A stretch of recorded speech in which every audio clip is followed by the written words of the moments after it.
किसानों को संतुष्ट नहीं करना चाह रहे, ये किसानों को बांटना चाह रहे हैं। अलीगढ़ में बांटना चाह रहे हैं कि ठाकुर और जाट बांट दो जो है।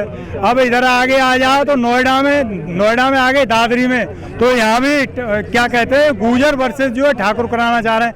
तो हर जगह जहाँ भी जा रहे हैं इनकी राजनीति है, फूट डालो शासन करो।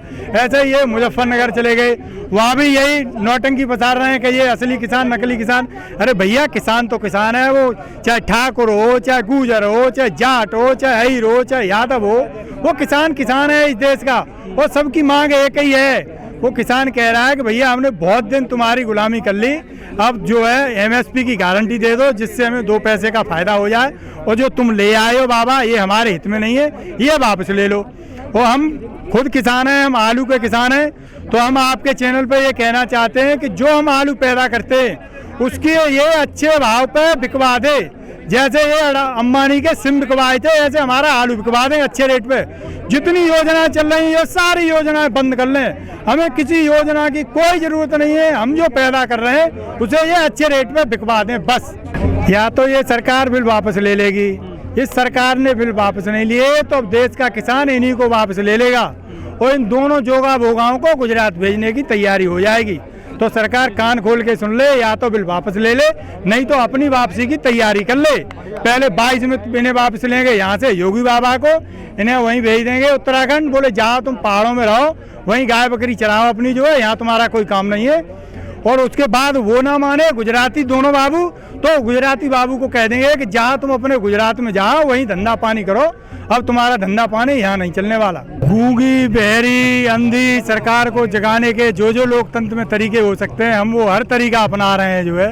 ये जरा सी भी शर्म होगी इनमें जो है, अभी अमेरिका घूम के आए हैं तो शायद इस बंद से मान जाए ये जो है, तो ये कानून वापस ले लें और हम अपने घर चले जाएं। लेकिन मोदी जी का तो अमेरिका में विरोध हुआ है। देख तो लो, ये यहाँ के लोगों की नहीं सुन रहे, वहीं के लोगों की मान लें जो है, और शायद कुछ फर्क पड़ जाए इन पे, महाशय पे जो है। ये दाढ़ी बढ़ा के बाबा बन गए जो है, ये देख लें यहाँ कितने बाबा बैठे हैं बेचारे गर्मी में जो है, इन बाबाओं की भी तो सुन लें, कुछ असर पड़ेगा। अब यूपी में इलेक्शन आने वाला है तो अब असर पड़ेगा इन्हें जो है।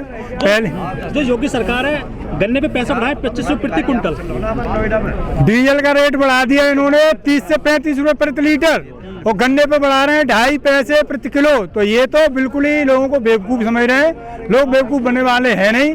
सरकारी रिकॉर्ड के अनुसार गन्ने की लागत आ रही 352 रुपए प्रति कुंटल, और इन्होंने कहा था हम 1.5 गुना देंगे। तो हम इन महाशय से पूछना चाहते हैं कि वो कहाँ गया तुम्हारा 1.5 गुना कर दो महाशय जो है। ये खाली जो क्या कहना चाहिए, तुम जो है 25 पैसे का झुंझुना दिखा रहे हो, उससे क्या हो जाएगा। अब क्या करें, ये इतने हम तो सोच रहे हैं कि शायद इन पर कुछ फर्क पड़ जाए, धीरे धीरे लगे हैं उसमें अपनी सुनाने में, सुन भाई। अब जिस दिन उसके कान में आवाज पहुंच जाएगी शायद उस दिन सुन ले जो है।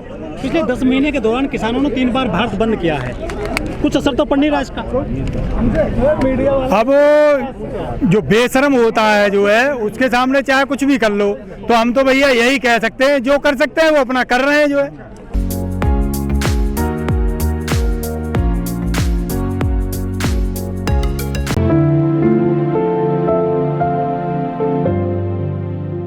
तो 2022 में किसानों की आय 2 गुना हो जाएगी। उसका हमको भी बड़ी बेसब्री से इंतजार है। यदि इन्होंने 1 जनवरी को छाती पीट के जैसे ये रोते ऐसे छाती पीट के इनके खिलाफ हम बोलेंगे कि चाचा बताओ कौन सी मंडी है, कहाँ ले जाएं जहाँ दुगने रेट में हमारा गेहूँ बिकेगा, दुगने रेट में हमारा धान बिकेगा और दुगने रेट में हमारा आलू बिकेगा। ये तीनों कानून तो हमारी जमीन को कब्जाने के लिए लाए हैं, हमारी आय से इनका कोई दूर तक का वास्ता नहीं है। आय इन्हें दूनी करनी होती तो अभी कर देते, कानूनों की तो कोई जरूरत नहीं है आय दूनी करने के लिए। खाली एक ये 2 लाइन का अध्यादेश ले आए कि आज के बाद भारत में ये कानून लागू कर दिया जाता है कि एमएसपी से कम कोई खरीद नहीं होगी, और एमएसपी बढ़ा दें तो आय तो हमारी तुरंत दूनी हो जाएगी। तो ये करना नहीं चाह रहे हैं, इधर की बातें बता रहे हैं जो है। जनवरी के बाद से किसानों को बात करने के लिए नहीं बुलाया सरकार ने, तो ये टीवी पे आके कह देते हैं कि किसान 1 कॉल की दूरी पे है। तो यहाँ हर किसान अपना नंबर लिए डोल रहा है कि चाचा बता दे कौन सा फ़ोन है तेरा जो है। तो ये फुर्सत तो है नहीं, ला हमें तो ये फ़ोन कर लेते हैं। तो ये सरकार जो है वो अपना नंबर ही बताने को राजी नहीं है। पता नहीं कितना गोपनीय कहाँ रख रखा है इसने जो है। लेकिन जो अडानी के बंदरगाह पर भारी मात्रा में ड्रग्स पकड़ी गई, कहीं कोई खबर नहीं आ रही टीवी पर आजकल। ये मीडिया तो बिल्कुल जो हम लोगों ने गोदी मीडिया कहना शुरू किया है, तो ये वाकई में गोदी मीडिया हो गया है, सरकार की गोदी में बैठा है। क्योंकि वो खबर हमारे दो के खिलाफ बन रही थी, इसलिए उसको बढ़ा चढ़ा के कभी कोई डिबेट नहीं किया।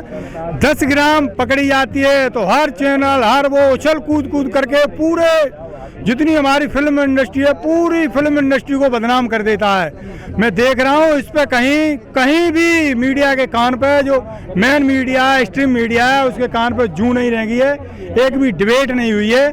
तो हम लोग यही तो आशंका जाहिर कर रहे हैं कि ये जो बड़ी बड़ी चीजें हैं इनको आप प्राइवेट मत करो, इनको भाई सरकार के हाथ में रहने दो, जिससे सरकार का कुछ कंट्रोल बना रहा है इस देश पे। नहीं तो ये सरकार धीरे धीरे इन पूंजीपतियों को ही कब्जा कराए दे रही है। और अभी आप देख रहे हो डेस्क एक जगह पकड़ी गई है, और हमें तो कल को आशंका है कि जो एयरपोर्ट उन्होंने प्राइवेट कर दिए उन पे भी ऐसी खेपे न पकड़ी जाने लगे। सुमित जी, जो मोदी जी के खिलाफ वहाँ हंगामा हुआ, नारेबाजी हुई अमेरिका में, लेकिन जो टीवी रिपोर्टर है अंजना ओम कश्यप, उसको भी एक अधिकारी ने जो बाहर निकाल दिया। ये बेशर्मी की पराकाष्ठा है। तो ये मीडिया वाले ऐसे हो गए बेशरम जो है कि हमारे यहाँ चिकना गड़ा गए हैं, तो ये चिकने गड़े से भी कुछ चिकना होगा। इन पे जो मोदी के गीत गा रहे हैं इनकी भावनाएं मर गई हैं। ये देश के प्रति इनकी कोई सिंपैथी नहीं है, देश के प्रति कोई वफादारी नहीं है। जैसे कच्छाधारी पहले अंग्रेजों की गुलामी कर रहे थे, ऐसे ही कुछ ही हैं जो है, कुछ चुनिंदा लोग हैं जो आजकल इनकी गुलामी कर रहे हैं। लेकिन योगी सरकार बड़ा पैमाने पर प्रचार कर रही है दिल्ली में कि स्मार्ट प्रदेश बन गया, नंबर 1 उत्तर प्रदेश। ये यूपी में प्रचार क्यों नहीं करते हैं ऐसा? ये ऐसा यूपी में प्रचार करेंगे तो लोग दौड़ा लेंगे। तो दिल्ली के हर चाक चौराहे पे चले जाओ, बड़े बड़े होर्डिंग लगा दिए, यूपी नंबर 1, यूपी नंबर 1। अरे भैया कहाँ नंबर 1 है? 4.5 साल में तो तुम गड्ढा मुक्त नहीं कर पाए। जहाँ हम आप खड़े यहाँ से 200 मीटर चले जाइए आप, सड़क के ये हाल है, पता ही नहीं लगता यहाँ गड्ढे में सड़क है, सड़क में गड्ढे हैं। तो ये तो केवल जुमलेबाज हैं, ये ड्रामेबाज हैं। तो ये वही एक्टर ये कम, ये अभिनेता ज़्यादा हैं। तो ये वही अभिनय करने में रहते हैं। पिछले 2 बार ये इलेक्शन जीत गए अभिनय कर करके। देश की जनता जान गई है कि ये नेता नहीं अभिनेता है। तो ये अभिनेता जो कि अभिनेताओं की अब एक्टिंग नहीं चलेगी, पब्लिक जान गई है। वो इन्हें बेनकाब करेगी। 2022 में वो इन्हें वापस भेजेगी जहाँ से आए हो वहीं। सर, पंजाब हरियाणा के बाद में बीजेपी के जो नेता हैं ना उनकी पिटाई शुरू हो गई उत्तर प्रदेश में भी। प्रतापगढ़ में बीजेपी के जो सांसद हैं उनके साथ में मारपीट की गई, उनके कपड़े भी जो उतारने की कोशिश करी पूरी तरह से। ये जब देश के किसानों को बांटने का रास्ता अपना रहे हैं, जब इनके सारे दरवाजे फेल हो गए, तो अब देश के किसान ने भी सोच लिया है जो है कि ये जहाँ मिले जैसे मिले इनको दौड़ा लो, अब इनको घुसने मत दो। तो यही इनका इलाज है और ये शुरू हो गया है। अभी तो एक टेलर दिया है, ये ज़्यादा नहीं मानेंगे तो इनको पूरी फिल्म भी दिखाई जाएगी पूरे उत्तर प्रदेश में। प्रतापगढ़ केवल टेलर है, फिल्म पूरी दिखा दी जाएगी यदि ये नहीं माने तो।